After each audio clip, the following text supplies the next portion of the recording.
Bueno, seguimos con el video 2 de esta tercera clase, en el cual vamos a conversar un poco, les voy a contar un poco la dinámica del mercado de derechos televisivos deportivos. Eh, para entender esta industria, lo primero que tenemos que tener en cuenta es que el deporte está regulado por una federación, por una entidad, que puede ser una federación, una confederación, una asociación, una entidad que regula no solamente las reglas, sino que es el titular en todo sentido de la competencia oficial de ese deporte, ya sea a nivel nacional, regional o internacional. Eh, Quiere decir que no solamente regula el reglamento, sino que regula y es el responsable legal, civil, económico, comercial de esa pirámide de eventos que está bajo su órbita, ¿no? Con muchos de ustedes ya he tenido otras materias, concretamente deportes individuales 2, donde también hemos hecho hincapié en la importancia de la regulación institucional del deporte. ¿Por qué? Porque, a ver, si tenemos deportes cuya regulación tiene que ver con un ámbito, digamos, deportivo, comercial, y tenemos otros deportes, otro tipo de actividades donde la regulación ya legal, civil, es mucho más delicada. ¿Qué queremos decir con esto? Una pelea de boxeo, un match de boxeo, si está amparado por una entidad oficial, si tiene un carácter oficial, es un evento deportivo, con toda su regulación alrededor, toda su regulación que tiene que ver con la competencia, con la seguridad de los practicantes, con el público. La misma actividad sin esa regulación oficial, sin esa participación de una entidad que le da institucionalidad, es una riña, donde para colmo hay alguien cobrando entrada para verlo, es decir, es un delito flagrante por donde se lo vea. Una carrera de automovilismo, lo mismo. Digo, si está regulado, si hay una entidad que lo regula, es una carrera, es una acción deportiva, es una carrera también con seguridad, con regulación deportiva, con reglas. Ahora, si no está ese respaldo institucional, es algo ilegal, que es ponerse en un circuito, ya sea callejero, en un autódromo o en un lugar privado o público, a correr a velocidades prohibidas, con autos que seguramente no están regularizados, no están permitidos. O sea, es un delito por donde se lo mire. En estos deportes, en el que está en juego cuestiones particulares o muy singulares o muy específicas desde la seguridad tanto de los practicantes como del público, es donde la regulación institucional es más delicada y tiene más importancia. Entonces, lo primero que vamos a entender es que cada deporte tiene el soporte de una entidad que lo regula.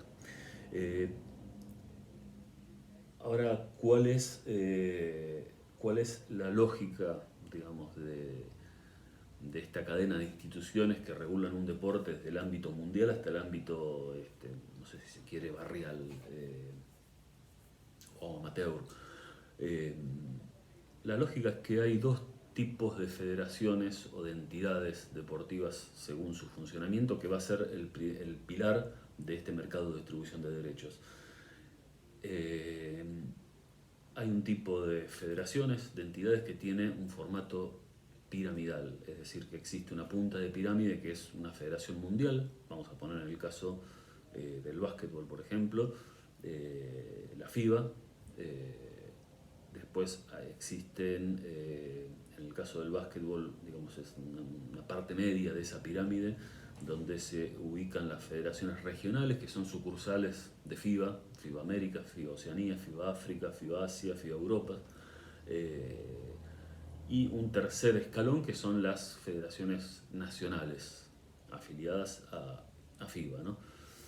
Esa es una pirámide muy sencilla, muy básica, en algunos casos es más compleja, en otros tiene más variables, pero es una pirámide muy fácil de entender y donde se ve muy claramente cuál es el orden de importancia de las instituciones y qué eventos concretamente regulan estas entidades. Bueno, se puede hacer una pirámide paralela entre lo que es, digamos, el mundial o los preolímpicos mundiales o intercontinentales de ese deporte, del básquetbol en este caso, en la punta de la pirámide, en la parte media, el torneo de las Américas, por ejemplo, que es como la Copa América del básquet, los torneos de eliminatorias o de clasificación regionales, y por último las competencias nacionales, la Liga Nacional de Básquetbol en el caso de Argentina, regulado en el caso puntualmente del básquet por la Confederación Argentina de Básquet, que le cede a modo de, digamos, de franquicia la organización a una entidad puntual que es la Asociación de Clubes de Básquetbol, pero digamos el que responde internacionalmente por la Liga Oficial de Argentina es la Confederación Argentina de Básquet. Entonces creo que está claro este concepto de pirámide con diferentes pisos, 3 pisos en este caso, digamos. Entonces, ¿dónde nos ubicamos para empezar a entender el mercado de derechos que existen estas instituciones? En el caso de federaciones nacionales es fácil de entender, digo, ¿qué le da a una entidad deportiva la exclusividad o la oficialidad como entidad que regula ese deporte? En el caso al menos de Argentina y en general de las federaciones nacionales, hay 3 elementos. Uno es el reconocimiento del Comité Olímpico local. O sea, el Comité Olímpico Argentino tiene asociados, está compuesto por dirigentes de distintos deportes. Cada uno de esos deportes es una federación oficial reconocida por el COA, desde la pelota paleta hasta el fútbol. La IGJ, que es la Inspección General de Justicia, que inscribe, regula y controla las entidades civiles para todos los ámbitos que se les ocurra, desde regulación de cuestiones industriales hasta las deportivas. Entonces, si yo quiero crear una federación de fútbol paralela a la AFA, probablemente cuando vaya a la IGJ me van a decir, no, mira, ya existe una y es la entidad exclusiva que está registrada según escribanos y reglamentos del Comité Olímpico Argentino. También es donde las federaciones presentan los libros y demuestran y todos los años, meses, cuando sea su regularidad, tanto en los procedimientos legales como en los procedimientos económicos como financieros. Es decir, es la entidad que controla el funcionamiento de una entidad pública, de una entidad sin fines de lucro. Sin fin directo de lucro, al menos, que no sea una entidad privada que busca el lucro. Estas entidades buscan regular el deporte, ¿no? Y por último, la Federación Internacional de ese deporte. Es decir, en el caso del, bueno, siguiendo con el básquet, la FIBA reconoce a la Confederación Argentina, a la CABA, como entidad que regula el básquetbol en Argentina. Esto con los tipos de entidades que tienen un formato piramidal. Ahora hay otro tipo de formato institucional que es el que llamo de cierta forma atomizado. Atomizado quiere decir un atomizador, como un aerosol que esparce los elementos por todo el campo, ¿no? Es decir, deportes que no están piramidalizados, que no están centralizados necesariamente, sino que tienen sus estructuras de poder y de organización en forma más irregular, más una por aquí, una por allá. Si tuviese un pizarrón estaría dibujando diferentes puntitos, ¿no? Un buen ejemplo de esto es el boxeo. El boxeo tiene entidades paralelas que regulan títulos, campeonatos y rankings de diferentes pesos, hombres, mujeres, y otorgan condiciones de campeón y condiciones de rankeados 1, 2, 3, 4, 5 y así. Regula quién puede pelear contra quién para cumplir con el estatus de ese boxeador. Entonces tenemos 4 entidades en el boxeo. Después sería bueno que investiguen, que lean por su cuenta. Cada una otorga títulos. Un boxeador puede ser campeón de diferentes entidades, y hay una 5ª entidad que es la AIBA, que regula el boxeo amateur u olímpico, pero ese es otro capítulo bastante complejo en este momento, porque la AIBA está perdiendo justamente por parte del Comité Olímpico Argentino, del Comité Olímpico Internacional, el reconocimiento. Pero bueno, al margen, lo dejamos para algo más específico. El automovilismo es una entidad que, si bien existe una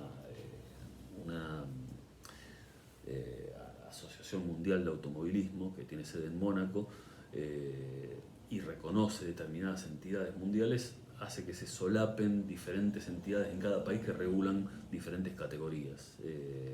En Argentina el Automóvil Club Argentino funciona como una especie de, no diría de AFA del automovilismo, pero sí de ente regulador de determinadas categorías.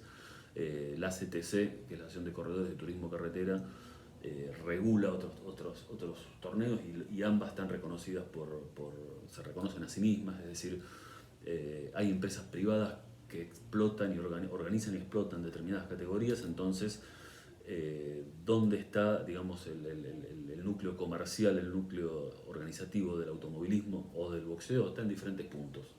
En el boxeo, para hablar de derechos televisivos hay que hablar con los promotores, por un lado. Las entidades no tienen injerencia directa, las entidades nacionales de cierta forma regulan los títulos que le dan valor como producto televisivo, pero no existe una linealidad en cuanto que uno, si quiere hacer un acuerdo de derechos, tiene que hablar con una federación de boxeo. No es así. El automovilismo lo mismo. No vamos a ir a hacer un acuerdo de negocios de negocios de derechos televisivos con el Automóvil Club Argentino, sino que lo vamos a hacer con la empresa que organiza y que es titular de esa franquicia privada que es el Super TC2000, por ejemplo.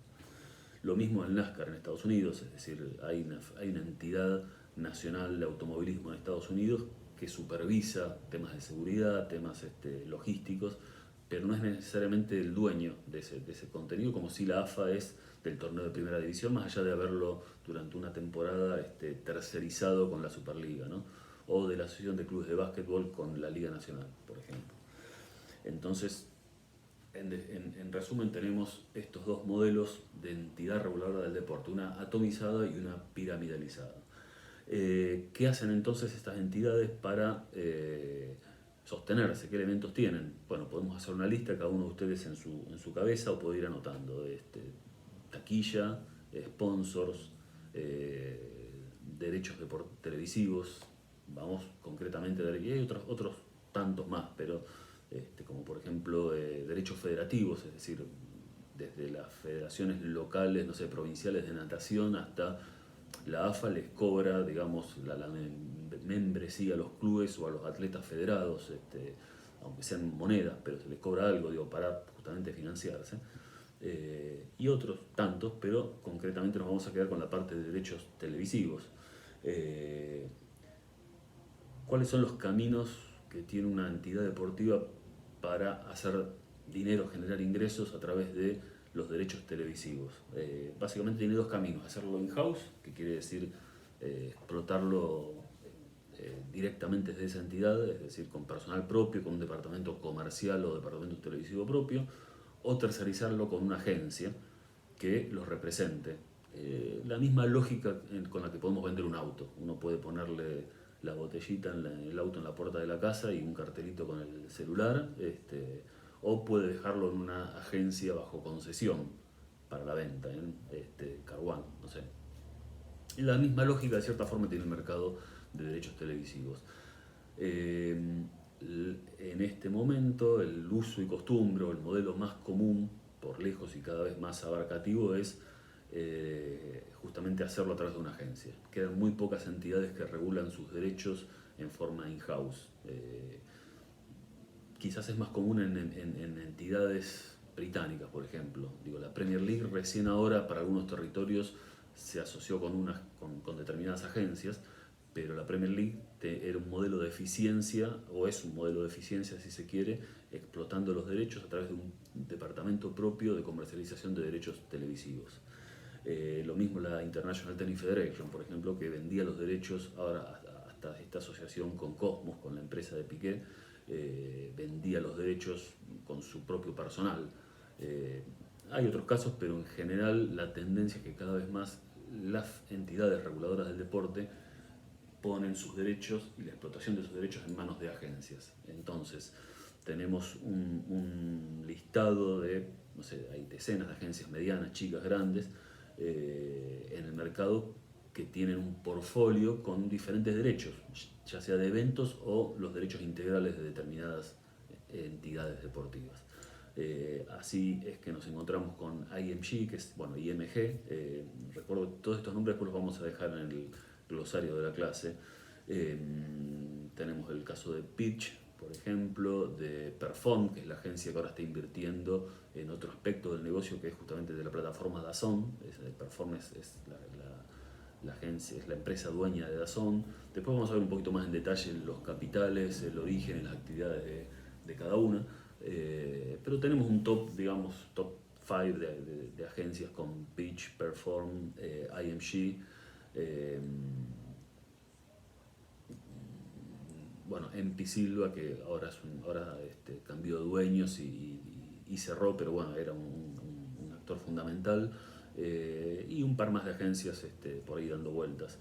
Bein también es otra agencia muy importante que hasta hace poco comercializó derechos de Copa Davis en determinados territorios.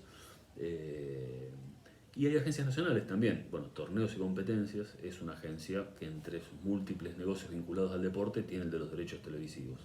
Cuando me refiero a torneos no me refiero a Teis Sports, el canal de cable, sino a Torneos, la empresa productora que es propietaria de un 50% de Teis Sports junto a Clarín. Bueno, Full Play, que es la empresa de Hugo Hinkins que estuvo en el ojo del escándalo de FIFA a través y de Conmebol por la explotación de los derechos de eliminatorias. Era una agencia, digo, bastante importante y con muchos frentes abiertos, sobre todo fútbol en Argentina y en Sudamérica. Entonces la lógica es que existen canales que compran derechos a agencias o a federaciones. En este ámbito se desarrolla una industria, un ecosistema en el que se compran y se venden derechos. ¿Cómo se compran y se venden? A veces con plata, a veces con espacios comercializables, a veces con segundos de publicidad, a veces solamente brindando exposición. Todo este arco de posibilidades es lo que vamos a tratar de entender a lo largo de estas clases antes del parcial del 7 de mayo.